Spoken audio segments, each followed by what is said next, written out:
Thank you sa question nyo. Love yourself. Doc, ang laki ng problema ko, sabi niya. Di ko po mapabakunahan si Barney. Aggressive, di mabusalan. Any suggestions, Doc? Thanks in advance. Ito, no? I'm assuming Barney is a dog. Kasi kung tao po yan, di ko po kayo matutulungan. Bahala kayo dyan.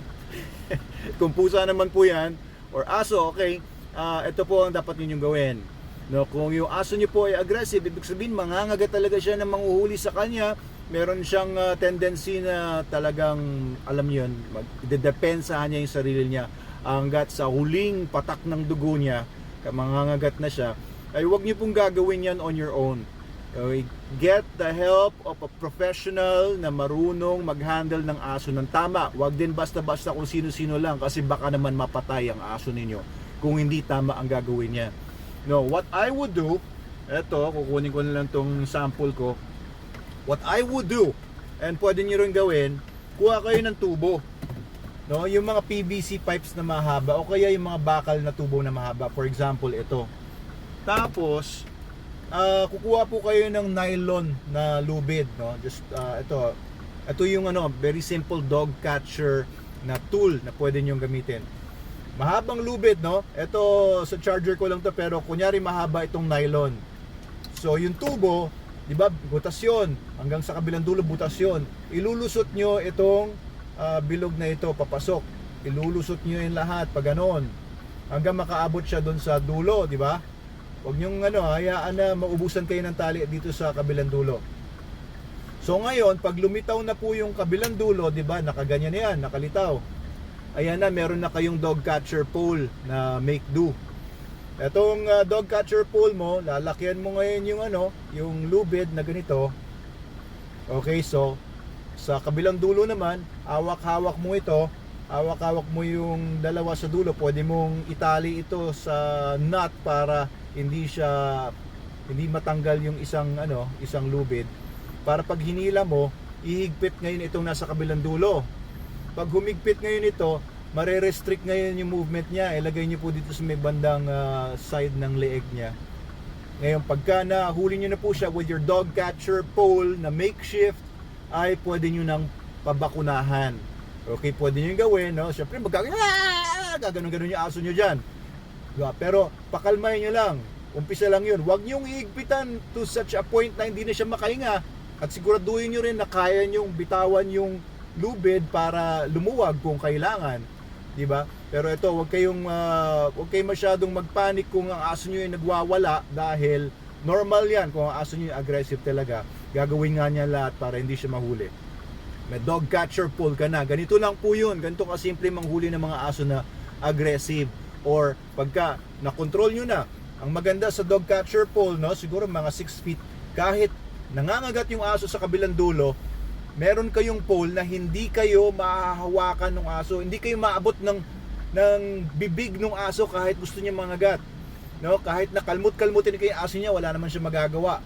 'Di ba? Kasi pagka may pole kayong ganito, ang control niyo nasa kabilang dulo and yung aso nasa kabilang dulo, tapos hawak-hawak niyo naman yung control ng tali dito sa kabilang dulo. Alright? So, mapapabakunahan niyo na yung aso niyo, lalo na kung nandiyan na yung vet. O lalo na kung dadalhin nyo naman doon sa vet yung aso ninyo, syempre, pangit naman yung naka-dog catcher pole ka.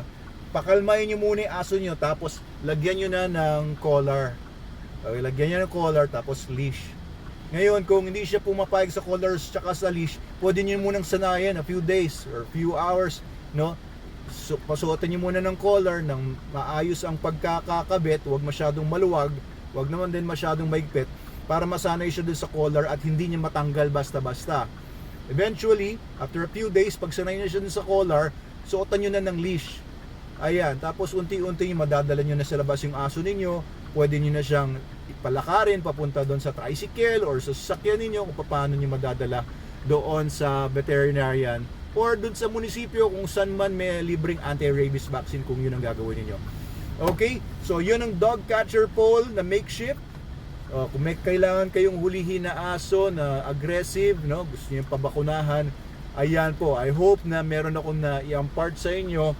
Magagamit niyo po ito, no? Kung ang aso, merong aso limbawa na gusto niyo i-rescue at medyo matapang yung aso, o kaya naman sa mga cases na yun nga may administer na gamot dun sa aso tapos hindi talaga siya pumapayag na magpahawak, the dog catcher pole is your best tool.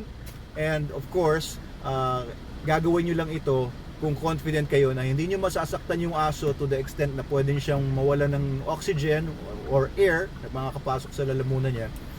And pero it's best kung meron professional na tutulong sa inyo. Pwede namin kayo tulungan kung kailangan niyo po ng tulong mga trainers namin. Gusto niyo patrain yung aso ninyo sa amin, mas maganda. Sa Manalo K9, we offer basic obedience with behavior modification para po yung mga aso ninyo hindi ganyan na makokontrol yung aso nyo. Kasi pag may aso ka tapos ganyan, ang hirap i-control. Ako, sakit sa ulo yan. Pero pag may basic obedience man lang, ang aso ninyo, 25,000 po sa amin, full course na yon, all in. Magiging, alam nyo yun, maganda ang buhay ninyo with your dog, and your dog will be very happy kasi masaya kayo sa kanya. Meron din tayong crash course for basic obedience na 2 weeks lang. And it's only gonna cost you 13,500 for the course. At kung ano yung matututunan ng aso nyo in 2 weeks, ikakarga natin sa aso nyo. Yung mga ganyan mga behavior problems, pwede nang ma-resolve doon sa crash course natin na 13,500. But I suggest, kahit yung 25,000, it's a really good investment, no?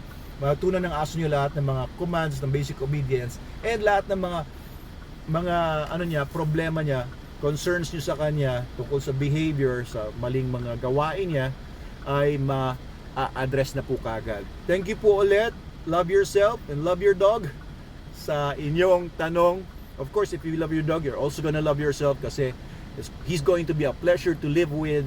And, may pagmamalaki mo na yung aso mo kung may basic obedience. Pag walang obedience yan, tapos hindi nyo makontrol yung aso nyo, ikahihiya nyo siya.